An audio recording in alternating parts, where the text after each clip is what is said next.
Warsaw and Europe, but still good morning in the US and in the Western Hemisphere. Welcome to the virtual Polish Institute of International Affairs.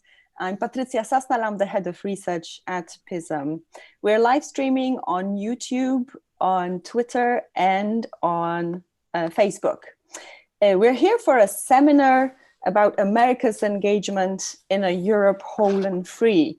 Now, in case you wonder where that phrase Europe whole and free comes from, it's the title of George H.W. Bush's speech in Mainz, Germany, that happened almost 31 years ago to the day, because it was on the 31st of May, 1989. And George H.W. Bush then set out and advocated a Europe united, a Europe broadened, enlarged, and a Europe at peace. And that speech was actually the motive for a book that we're here to talk about, or actually about one chapter of that book.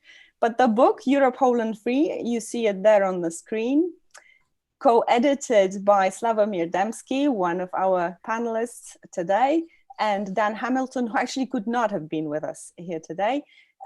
Is out. It was out last year and is there to commemorate 30 years of that George H.W. Bush's speech. But the real reason why we wanted to meet with you today is a chapter authored by Kurt Volker. Kurt is with us, connecting from DC. Kurt is a former US ambassador to NATO. That was in 2008 and 2009. He was the Deputy Director of Center for Transatlantic Relations at Johns Hopkins University. He then joined the BGR Group, a US lobbying firm and investment bank. You still are there at BGR, yes. Kurt, as I understand, yes, as senior advisor. But in 2012, you were the first, I guess you founded McCain's, at Arizona State University, the McCain Institute for International Leadership.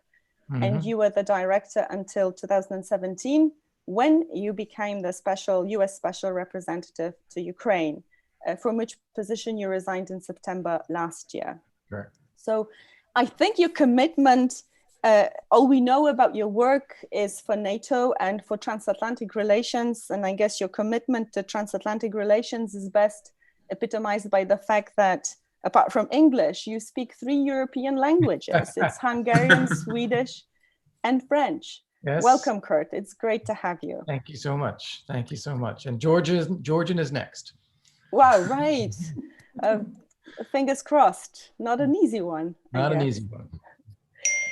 I just want to briefly introduce also Sławomir Dębski, who's the director of the Polish Institute of International Affairs. He's a historian and a specialist in Russian affairs with an experience in international relations and think tanking, at least as old as George W. Bush, H.W. Bush's speech of 1989. Almost. So before we get into a discussion, I just want to say to our viewers that you can engage in our discussion live on all those three media. So that's in YouTube, Twitter, and Facebook. We will have a discussion for about an hour, up to 40 minutes, and then we'll take questions from you. You can write these questions on YouTube. I guess you need to have a YouTube channel to do that, but you can also write them in Twitter and on Facebook. So, Kurt, I will begin with a banal question. And that question is actually about the title of your chapter. It's NATO enlargement, still one of the best accomplishments of the 20th century. So could you reiterate why you think so? Sure. No, I'd be happy to. Thank you so much. Thank you, Sławomir and Patrycja, and congratulations, Sławomir and Dan Hamilton, for putting together this book. I think it's a great initiative to do so. It is unfortunately common that we forget. we are always focused on the crisis and problem of the moment. We take for granted things that seemed to be impossible before, but now we just accept them. And so that's why I chose that title even for that chapter, because we forget that 20th century was a mess. We had 2 world wars. We had millions and millions of people die in all kinds of things, from pandemic in 1918, World War I, World War II. We had a divided continent. We had totalitarian systems that repressed people in Poland, but throughout Central and Eastern Europe. You had the Soviet Union swallow up the Baltic states and continue to occupy Georgia and Ukraine. And what happened after 1989 and 1981 is really remarkable because you have a situation where people who are divided from the democratic, prosperous, and secure part of Europe, the West, where NATO had 16 members in 1989, over 100 million people in these countries now live in free societies. They are much more prosperous societies. They're secure. Nobody goes to bed at night worrying about a knock on the door from the police. Nobody goes to bed at night worrying about what their children's future is going to be like. It is a completely different world for that half of Europe. It is a tremendous success. It was done peacefully. No shots were fired. It was really building that vision of a Europe whole and free that George H.W. Bush talked about. And it's important to remember this, that it is such a success and that it has produced such results, because we didn't finish the job. We still have people in Ukraine, in Georgia, in Moldova, who also aspire to be part of that free, prosperous, and secure part of Europe. And they were left out. They've been left behind. We are faced with a more aggressive Russia now. The stakes are higher. It's more challenging. And yet the same love of freedom and the same desire to secure their own future resides in people in those countries as well. And it's important to remember the past in order to guide what we should remember to do now in the future. Thanks. What you're saying is obviously very dear to our hearts here in Poland, but I just want to draw you out a little bit on the role of NATO enlargement specifically. Because you say that it's one of the best accomplishments. But if it wasn't for NATO enlargement, we probably would have been freer because the Soviet Union disintegrated. What's this NATO component about? Well, you know, it's important for several reasons. First one is security. And even if you think of a Maslowian pyramid, you start from your basic needs. You start from security. And that's what NATO provides. It creates the framework. Second, NATO insisted that countries who become members meet the standards of NATO membership. And that includes to be flourishing democracies, to have market economies, to have civil control of the military, interoperability with others, and to contribute to security for the Euro-Atlantic area as a whole. By insisting on those things, it empowered leaders in Central and Eastern Europe to deliver those things for their own people, when otherwise they might face different pressures and contests. A world where everyone is out for themselves is never going to be as prosperous and as safe as one that unites people, as we saw in the western half of Europe after World War II. We were able to extend that for a substantial portion of Central and Eastern Europe after the fall of the Berlin Wall. So I think integrating in that way is important. Another is that by taking the step to move security first, it also paved the way for the EU to enlarge. I don't think we would have seen EU enlargement of the scale or pace that we have seen if NATO hadn't gone first. And I think that also has helped produce prosperity and raising living standards and rule of law standards throughout the Central and East European region. Thanks. Slavomir, so again, also a banal question to warm you up. What is it in Kurt's contribution to the book that you like most? Well, first of all, I would like to express our gratitude to Kurt that he agreed and found time to contribute to this book. On behalf of myself and Dan, I mean, editors of the book. And there were, a couple of reasons why we really wanted to have him as a contributor. First, of course, because he's devoted Atlantist. For many years, he tried, to push the Atlantic Alliance idea and area forward, and so we needed to have people as a contributors who would simply explain what was behind, why it was needed, why it was welcome. The second element of which was behind of our wish to have Kurt on board was that he was a part of administration. I mean, he worked for Trump administration in the time when we asked him to contribute. There was a lot of questions about, the approach of Trump administration to transatlantic, codes and NATO, and that was another reason why we wanted to have him. But after reading his contribution, that's another story. I found at least 3 elements which are excellent as a part of our book. First, Kurt made a point that actually enlargement of NATO gave the whole alliance a new life, yes, a new purpose, and in that sense, it leads me to the conclusion that also aspirations of the people, of this new democratic nation, shaping the democratic path, contributed to the whole, glory of the alliance, and gave it a new strength. So that was a very important point in my view. The second very important idea I found in his contribution is that NATO alliance is a democratic community. It means also that it is evolving.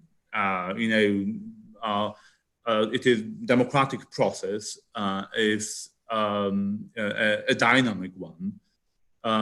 It's being continuously challenged from inside, from outside, and if we believe in democratic codes, if we believe in strength of democracy, we have to accept it. We have to embrace different opinions. We have to understand that people may have different views, and the policy is being shaped in democratic way.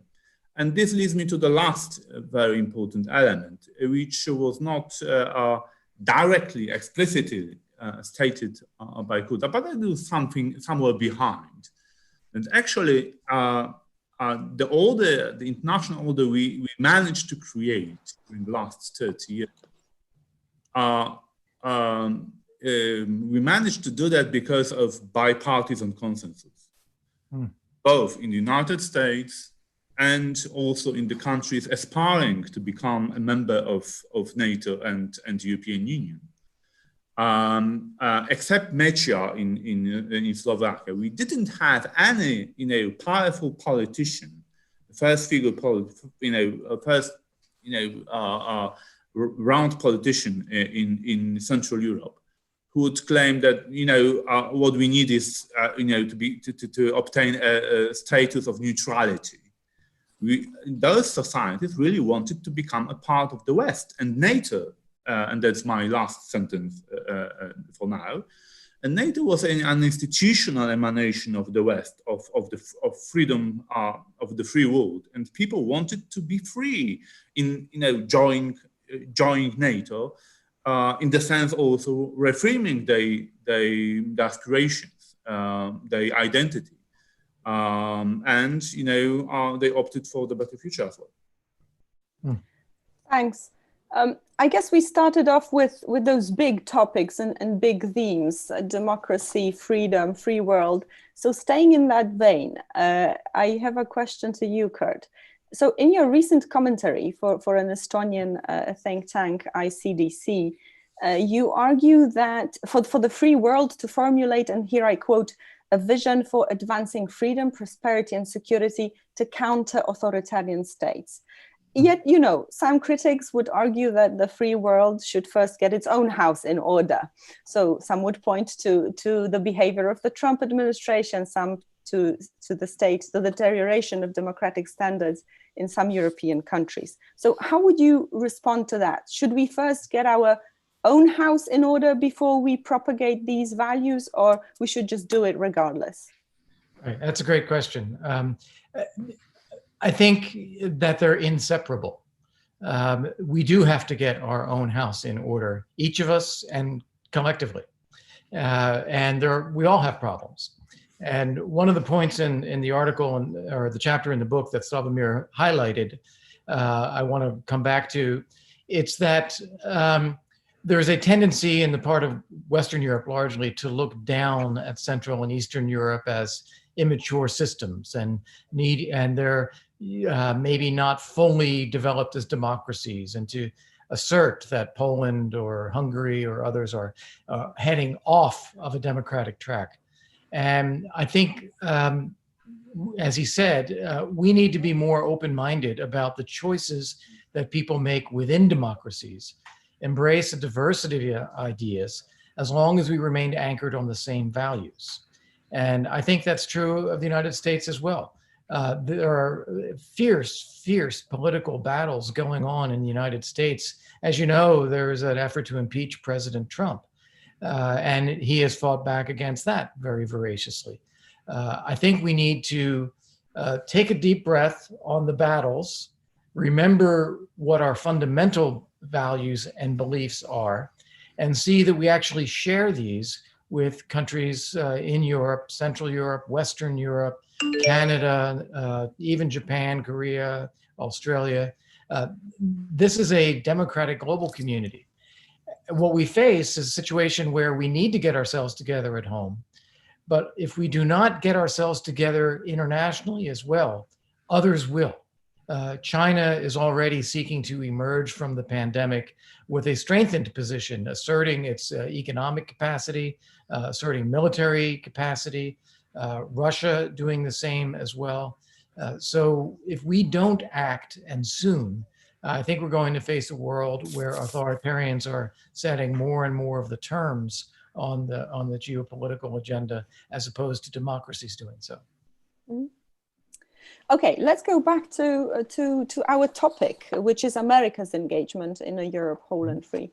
And I want to link that with NATO enlargement now. In your chapter, you have analyzed the enlargement up to now, whereas what about future enlargement? You make a case yourself, and you have made it several times, a case for further NATO enlargement to the east and south. So from a practical viewpoint, and this is going to be an elaborate question, meaning several questions in one, but I would really want you to answer each of the elements. So how would you press ahead with NATO enlargement in 2020?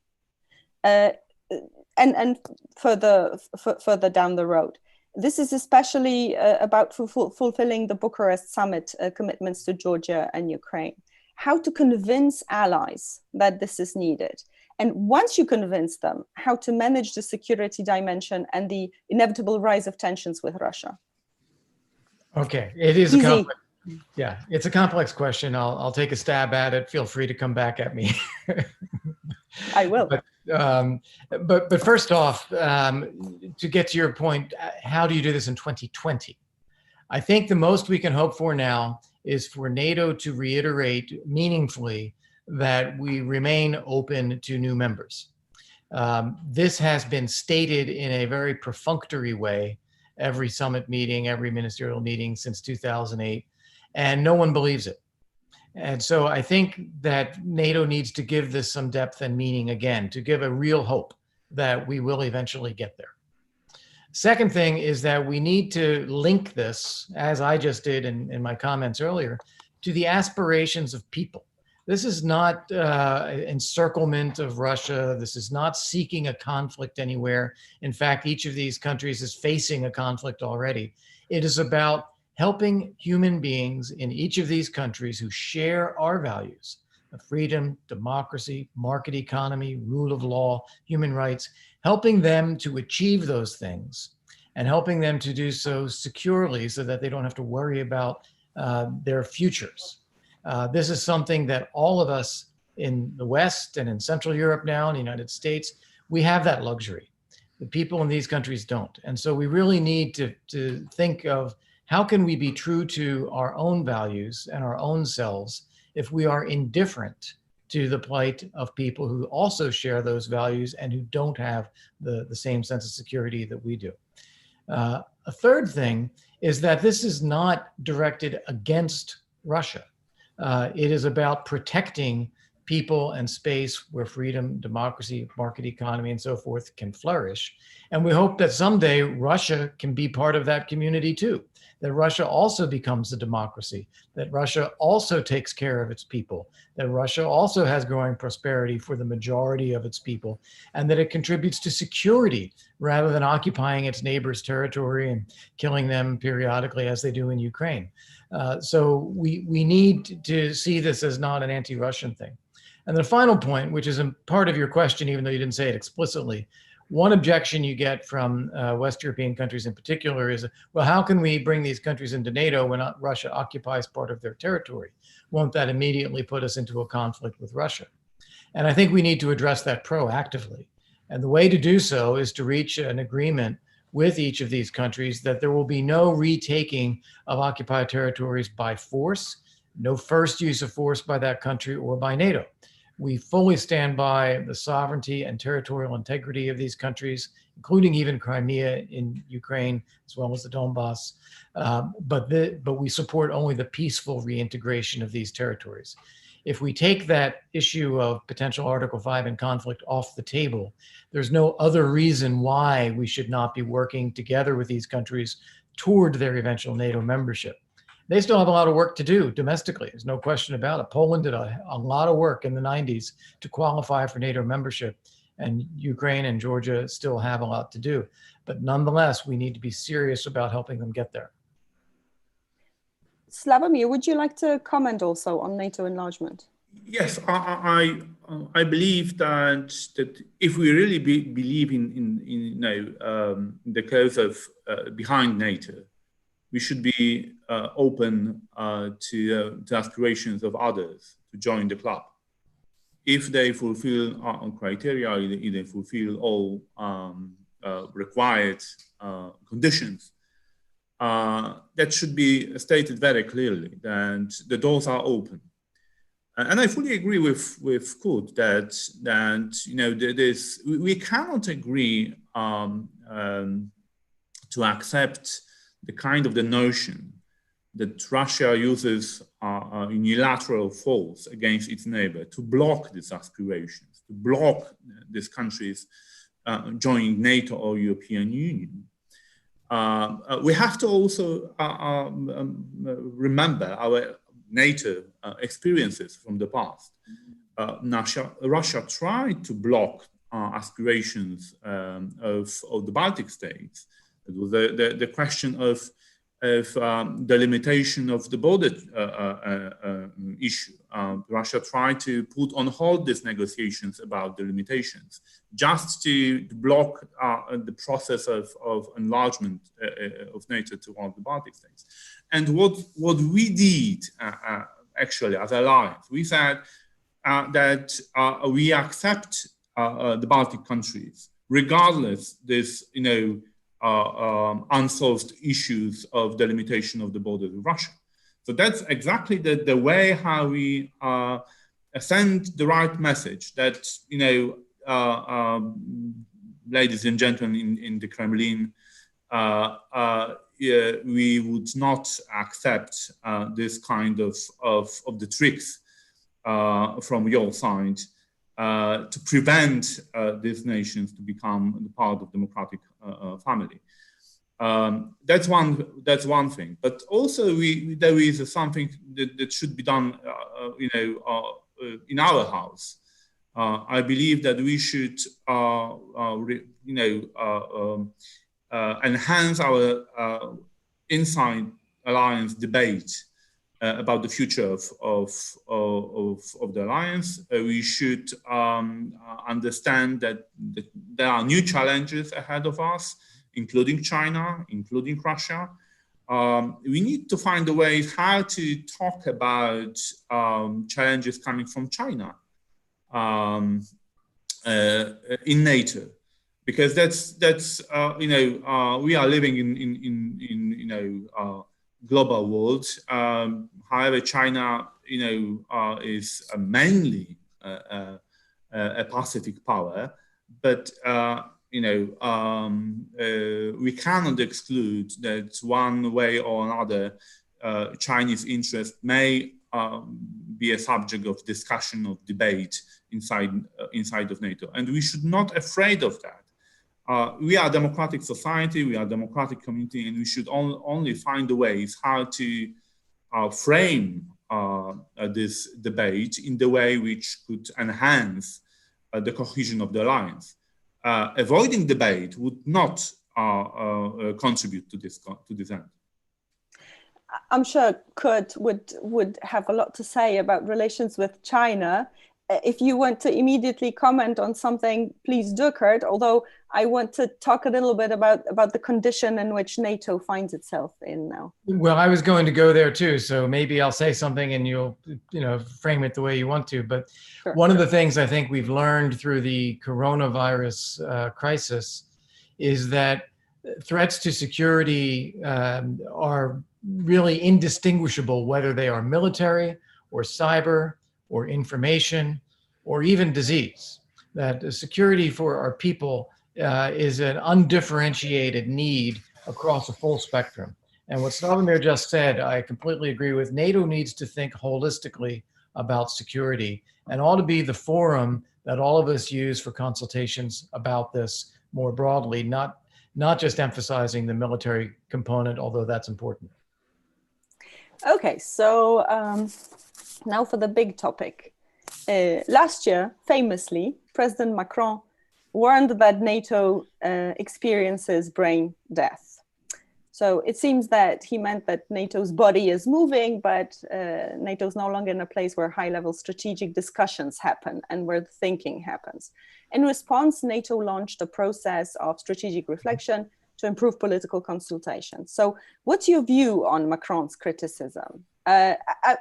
I know that you do not agree, but maybe there is something in it and you want to talk about it. What's the condition of NATO's brain and how to make it work better?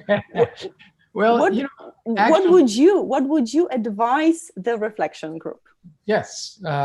So first off, I actually agree with Macron when he says that NATO has been brain dead, and it's because of the member states themselves. That the member states are the drivers of NATO, that they either bring their issues and concerns and discuss them together at NATO or they don't. And take, for instance, China. Is there any robust dialogue among NATO members at NATO about how to deal with security challenges we face from China? No, there's not. What about Iran? Are we doing it with Iran? No, we're not. And so I think NATO is in many ways stuck in old habits because of the member states are not willing to bring things to the table there. Another, as I just indicated, is an important focus on the military, but a corresponding underplaying of the other aspects of security threats that we all face, whether it's cyber or information or pandemics and critical infrastructure and supply chains and things. There's much more that we should be talking about there.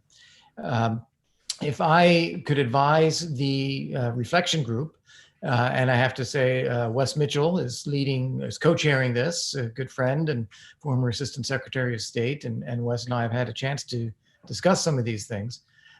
My first exhortation to the group is to think big, this is a moment to really open up the aperture of what should we be doing as a democratic, secure community. It is not enough to tinker again. I've been through 3 different strategic concept processes within NATO, and each time the strategic concept looks pretty much like the last one. It has not really been an open reflection and an open recommitment. And I'd say we need to think big. The reflection group is not governments, so they're not going to be held responsible. They're not providing the budgets, which means they have the ability to have an honest reflection and an ambitious set of ideas for a transatlantic community. So that would be something I think very important to advise them. And I guess key elements of what thinking big means. It might be that we just completely redo the NATO-EU relationship and say we are one family. We've all got to work together. Let's get over some of the divisions here. Another is to think about threats holistically, as I said. So, and some of those are areas where the EU is quite relevant. So it's very important NATO and the EU work together for that reason too. I think we need to reiterate the openness of the community, that countries like Georgia, Ukraine, whatever, they also face security threats. They also deserve to have an opportunity to be part of this community. And I think that we need to remind ourselves what we already agreed in 2002 at the Reykjavik Ministerial, which is that we need to deal with threats from wherever they may arise. So the security is about the security of the transatlantic community, but from what? It's from threats wherever they may arise. And increasingly, that is coming from areas well beyond Europe. Slavomir, any quick recommendations for the reflection group? Well, I would like to just 2 cents about Macron. I was quite critical about his interview for Economist and the way how he tried to shape this debate. You know, for me, it reminded me English soccer style of 70s, 80s, and you know, English soccer was famous about this tactics, kick and run. So that was a kind of the Macron's approach to the whole idea, debate about the future of NATO. But you know, in the 90s, when English football opened itself for foreign players, became more integrated into European way of playing soccer. Then it only enhanced itself, and mastered the way, the tactics, and the way how we see the English football now as modern, quick, very intense. So this brings me leads me to the conclusion that within the alliance we should rather think in the second way. Be open for the debate. Put all issues we have, in our stomach for the critic, for the challenge, because only together we can we can hammer a solution which could be workable and which could be comprehended, by all other allies. It's not time to hammer the ideas in one, capital or another, and then to impose on, as a given thing for all the allies. We should work together because the challenges are, complicated, and we should also be ready to shape a common cause. I mean, we need to bring our societies on board sooner or later. So the only way how we can do this is to have a democratic debate inside NATO. And this leads me to the conclusion that overall, Macron contributed to this debate well. Maybe I don't like the way how he did it, but overall, I believe NATO needs a kind of the stimulus for thinking. Yeah, I think the problem with Macron's interview wasn't so much the analysis, it was his recommendations. The conclusion one should draw is to lean in and make NATO better. And instead, his conclusion was we need to reach out to Russia. which frankly doesn't serve anybody well. Right, but not to be the devil's advocate, but just for the hygiene of the discussion, there is an idea in his thinking. The idea is that we cooperate with Russia in some respects, just not to let it fall into the hands of the Chinese. What faults do you see in this thinking then, Kurt?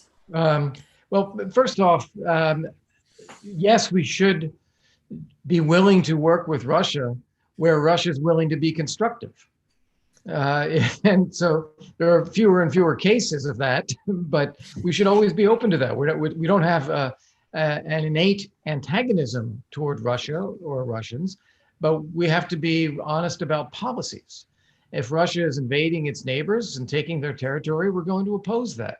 If they're trying to interfere in our elections, we're going to oppose that. If they're going to be flooding our airwaves with ridiculous propaganda, we're going to be against that. But if there are things where we can do something constructive together, we should be willing to try to do that. That's one issue. The second one is the China-Russia relationship. And here's one where I actually think Western Europeans overestimate the importance of Russia to China. I don't think China really cares very much. I think they look at Russia as somewhat decrepit, declining power. It has nuclear weapons, but it has a declining population, not a well cared for population. It has a lot of natural resources that China can just buy anytime it wants anyway. So there's nothing it really needs from Russia. And the idea of a strategic partnership just doesn't make any sense to China. China is strong enough as China. Therefore, I don't think we need to worry so much about this kind of China-Russia axis. We really need to be focused on how do we take policies to contain Russia's aggression from now while encouraging positive change and reform in Russia over time. Thanks. So you already mentioned China, you mentioned NATO-EU relations, and these are all in the questions from our audience. So I'll turn to these questions in a minute. Just last final one to both of you about the pandemic. So NATO seemed to be slow in responding constructively to what was happening. It adjusted its policies and supported the allies eventually, but still there are now predictions that the economic crisis will have a negative impact on defense budgets both in the US and the EU. So how much of a test would this be for NATO, and how to keep it united and relevant and well-funded? Yeah. So Kurt. Okay, well, I'll start with that. The irony is that as everybody's GDP falls, more countries will get closer to 2% of GDP than before. Yes, that's right. That's not a success.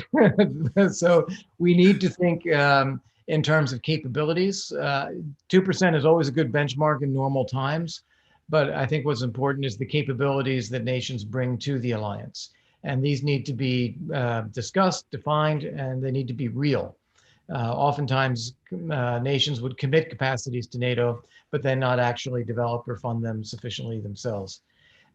As to the nexus between defense and COVID-19, it does cover a couple of the things that I mentioned, but I'll summarize them this way. One of them is realizing that threats to public health and threats to territorial integrity are now largely indistinguishable from each other. They're all threats to our societies. So we need to be doing a better job coordinating with each other and talking about these things. Another is that we shouldn't worry so much about restricting the toolbox available to NATO. There's often been an effort to restrict that, to favor the EU or to favor national ministries instead. That's less effective. And I think by building the NATO-EU relationship, by opening this up a bit more, we can actually make more effective protection of infrastructure and health systems and our societies more broadly. Thanks. Slavomir, unless you want to jump in here, I'll move to the questions. Yes, we can go to the questions, and yeah. There are a couple of really important questions, I believe, and apologies to our audience if I don't ask them all, because there are many, and also quite complex and detailed ones. But let's start with a question about China. So Marcin Przychodniak is asking about how to shape a coherent transatlantic approach to China, and how can NATO be involved in it? Are there any specific tools or topics of possible cooperation? Kurt, this is to you, I think, sure. but Slavomir, you feel free to go first. Well, very briefly, I believe that we have to understand that China poses a challenge in terms of technology it offers to the allies. We have to bear in mind that it is an autocratic power. So we are not on the same page in terms of values and in terms of accountability. So the conclusions have to be drawn out of it by the alliance as well. And there is a lack of coherent approach to this particular China challenge, not only United States, but also in Europe. And what is clear, it is lack of the leadership. And I believe NATO can step up and be the institution which could be very instrumental in shaping common approach to this particularly important security challenges. Because acting unilaterally, there is no NATO ally which could be able to tackle and effectively solve the problem of challenges coming from China. I'll just add to that. I think the protection of our critical infrastructure so that China's Belt and Road is not taking it over. I think the protection of our technology systems so that we are not building backdoors of data collection that goes straight to Beijing.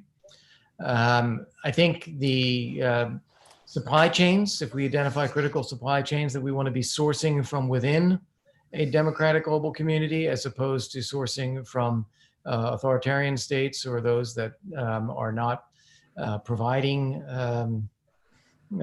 guaranteed security of our own supplies. I think these are all things that NATO should be putting on the agenda and discussing. And ultimately, we ought to find ways to do this, whether NATO is the instrument of that or not. But we need to be talking about our common strategy in doing so. Finally, I think China has become increasingly aggressive in a geopolitical sense in its neighborhood, in the South China Sea, with respect to Hong Kong, as we've seen recently, with respect to Taiwan. And I think a more vocal support for the security in the East Asia region, including identifying some of these problems and pushing back on them, is something NATO should be doing as well. Now I have a question that you may not expect. It's from Rafał Tarnogórski, and he's asking, how important is international law for NATO members, in your opinion? How important is it a factor in the alliance policy? Kurt, I think it's to you. Well, NATO is an organization that makes decisions only by consensus. And so the lowest common denominator is the one that gets through. And any country can hold up or block a NATO decision for any reason. And this is why whenever NATO has conducted a military operation, it has always anchored this in a rule of law somehow, somewhere.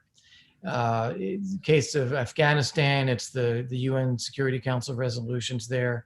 The case of Bosnia was the same thing. In the case of any collective self-defense, that's a right enshrined within the NATO treaty itself. Partnership and projecting and promoting security, that is something that is not prohibited in any way by international law. The one example that people will point to where it's a bit of a question mark of what was the legal foundation was Kosovo, where you had a series of UN Security Council resolutions condemning ethnic cleansing and Serbian paramilitaries fighting in Kosovo and so forth. But you did not specifically have a Chapter 7 resolution authorizing use of force in Kosovo. Nonetheless, at the time, this is 1999, NATO leaders agreed that there is a sufficient legal basis to go ahead with stopping the ethnic cleansing. And that became the foundation of this idea of responsibility to protect in the UN. If I may add, one sentence into that, I recommend all our listeners to read the Washington Treaty about the establishing of North Atlantic Alliance, because there is a direct invocation of a United Nations Charter.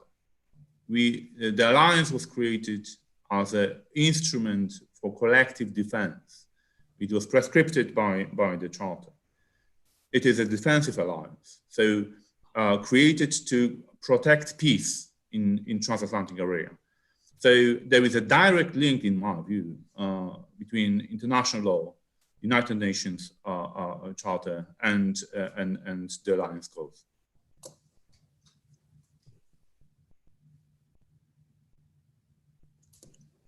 Patricia, I think you're muted. Patricia, you. Thanks. So Ukraine now. I guess we had to come to Ukraine finally. Daniel Szeligowski is asking two questions to you, Kurt. So who is the new US ambassador to Ukraine and what to expect from him?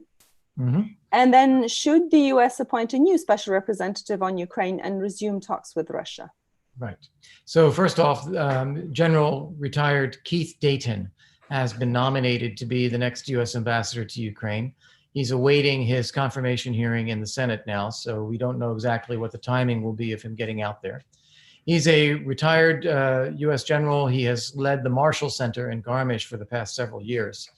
And for the past couple of years, he's also been a member of the Defense Reform Advisory Board, which advises the Ukrainian Minister of Defense on reform issues. So he's had a good deal of engagement with and advice for Ukraine up to this point. I think he's an excellent choice. He's not going to create or get caught up in political, back and forth in the US over Ukraine. Ukraine is still used as a prop in the political infighting in the United States, all about domestic politics and nothing to do with Ukraine itself. And I think that General Dayton's going to be able to get through that with a focus on our national interest and our support for Ukraine's sovereignty and territorial integrity. I think he'll also be very effective in the security sphere, as that's his background. But the United States policy is far broader than that. And I think we'll see a continued emphasis on pushing for anti-corruption measures and economic reform measures. There's also this question about the U.S. appointing a new special representative to Ukraine. Do you think it's necessary, and should that person resume, or Ukraine resume talks with Russia? Yes. Yeah, well, those are great questions as well. First off, I do believe there should be a new U.S. representative for Ukraine negotiations. It is a role that is very distinct from the role of the ambassador on the ground. Ambassador on the ground is our interface with Ukrainian authorities, but a special representative based out of Washington is working U.S. policy toward Ukraine and trying to keep that integrated and supportive, and then coordinating that with capitals that are engaged in working with Ukraine as well. Berlin and Paris in particular, because of the Normandy process, the UK, Canada, EU, NATO, OSCE, and also serving as a direct channel for communicating with Russia, so that we are looking for ways to get Russia to back off its aggression in Ukraine. So that's a role that can't be played by the ambassador on the ground. And I think there is a gap when we don't have someone filling that role. As for the engagement in the Normandy format negotiations, I guess there's talk about another meeting coming up in Berlin. I believe that Ukraine has done a very good job in the past year of positioning itself on these negotiations. President Zelensky and his team have made clear that they are the ones who are seeking peace. They're not aggressors. They're not seeking to retake the territory by force. They're supporting the local population, and they're willing to try things. Prisoner exchanges, as was done. Maybe tweaking the format a little bit. all in the name of positioning Ukraine to be ready to make peace if Russia's willing. The problem has not been Ukraine. The problem has been Russia. Russia continues to deny that it is occupying parts of Ukraine, continues to deny that it controls these so-called people's republics, has put in place their leadership, provides their financing, their military, their intelligence, provides direct direction, and that it really runs the military operations which kill a couple of Ukrainian soldiers every week. As long as Russia is denying that and trying to blame Ukraine, I don't believe these talks can go anywhere. But it is important nonetheless that Ukraine adopt the right posture, and I believe it has done so. Thanks. There's a question which you partially already answered, but I want to read it out so that it doesn't get lost. What should be the future model of NATO relations with Ukraine and Georgia? I think there's an implication in that question that short of membership, what should be that engagement?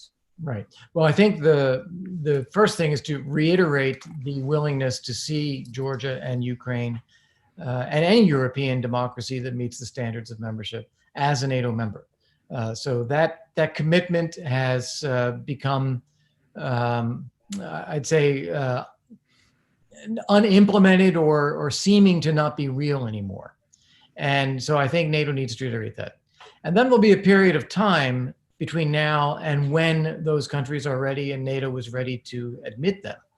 And that should be a period of time where NATO is working very proactively with these countries on issues of democracy, fighting corruption, rule of law, strengthening and reforming the military structures, strengthening civilian control of the military, working towards some common operational capacities, exercises and training as well, so that when the moment arrives, when these countries are ready to join, NATO will be ready as well, and it'll be seamless. And I think that should be the mental framework we have as we engage these countries toward their eventual membership. We have less than 10 minutes to go, and I want to put in 3 more questions, 1 to Kurt solely and 2 to both of you. So Karol Wasilewski is asking about Turkey. Do you think that NATO would be more coherent without Turkey, who seems not to care anymore about the alliance values, not about the alliance cohesion? Yeah, no, I don't. I think the fundamental issue for NATO is Article 5. It is collective defense. It is the right of every country to protect its own territory and the commitment of all allies to come to the aid of any one ally if their territory is threatened. That commitment is vital. It is the heart of NATO. It applies to Turkey. And I think Turkey fundamentally values that and will live up to that in the case of other countries too. So that's the fundament. We do have differences of view with Turkey on a number of issues. And that's something that we need to try to work on. And my own view is that I think we have been a little inattentive to Turkey's strategic interests in the Middle East region as compared with our own interests in fighting ISIS and fighting terrorism in the region. As we see now, the US is looking to pull forces out of Syria and Iraq. Other countries don't want to be there without the United States. And we actually will end up being reliant on Turkey to provide a bastion of security toward that part of the world. So I think it's in our interest to engage with Turkey in a more strategic way about the region. I think it's in Turkey's interest to do so. And if we do that, I think we'll actually have a little bit better understanding with Turkey on other alliance issues also. Mm-hmm. So the bigger question now is about EU-NATO relations and the transatlantic partnership. There's a question specifically from Maciej Pawłowski about how NATO perceives the idea of building a European army. Now, even short of an army, there are initiatives within the EU to strengthen the defense integration, so to speak, although that part is actually gets lesser funding in the new EU budget, post-COVID budget, than anything else. So I wonder, Kurt and Slavomir, what you think about the future EU-NATO relations and more broadly, transatlantic relations? Sure. Maybe I will take first, and I think that we have to be very practical about NATO EU cooperation. It's nothing wrong if European countries, if European member states of enhance cooperation using European Union framework to boost NATO capabilities or the joint capabilities, to do something with with infrastructure, both on NATO Eastern NATO/European Union Eastern flank, which infrastructure which would allow NATO troops to move quicker, smoother, simply be more credible as a deterrence force. So I wouldn't see this relationship as a competition. It is a political problem to harmonize both these instruments to get the best outcome of the policies. So if there is a chance that we would have a common European budget for defense issues, we should embrace this idea.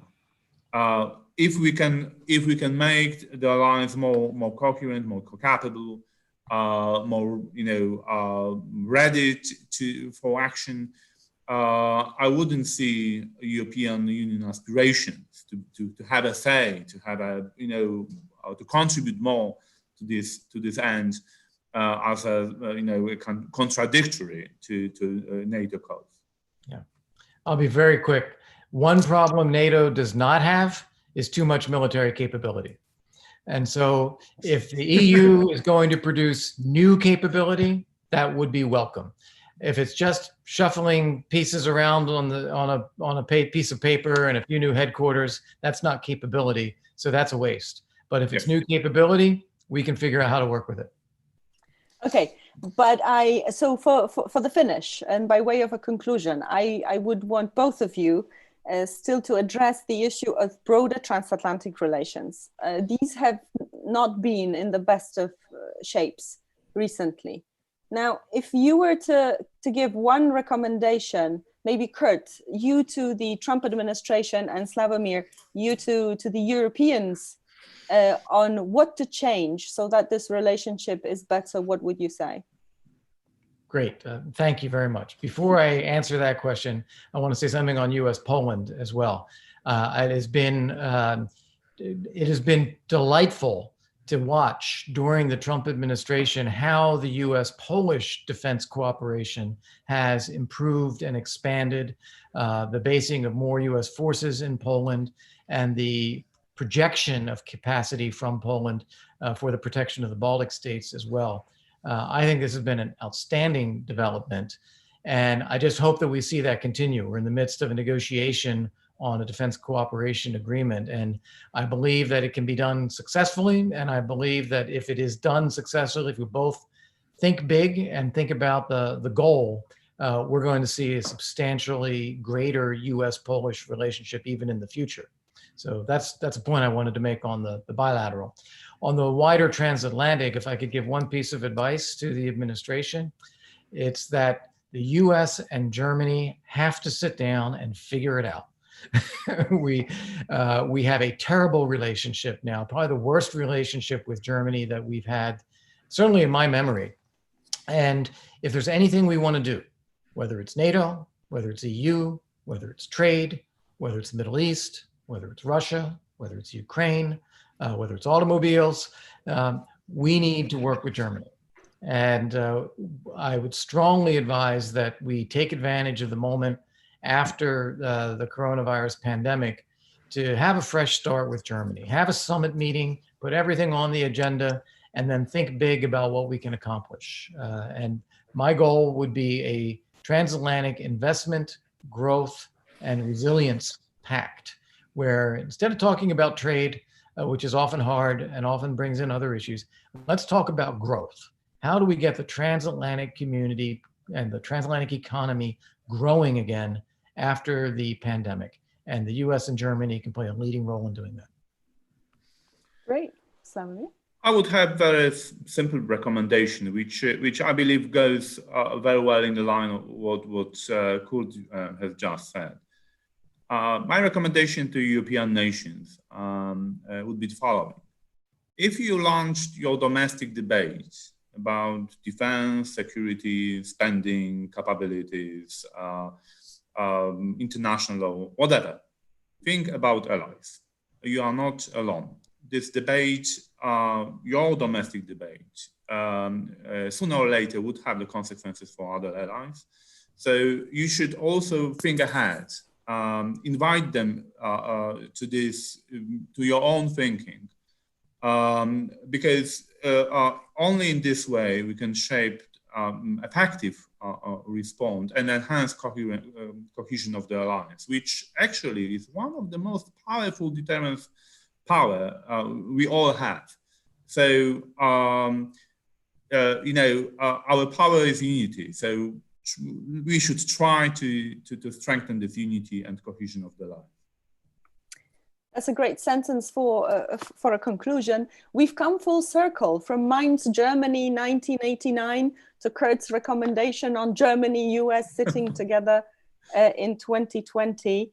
Thank you very much, gentlemen. I just want to say to our viewers that this was the first of a series of discussions with authors of chapters in that book, Europe Whole and Free. So we invite you to future conversations. And also please remember that 4 chapters of that book are now available free to read and download on our website, pism.pl. Kurt Volker, Slavomir Damski, it was a pleasure to have you, and what a great conversation. Thanks. Thank you so much, both of you. It's a pleasure.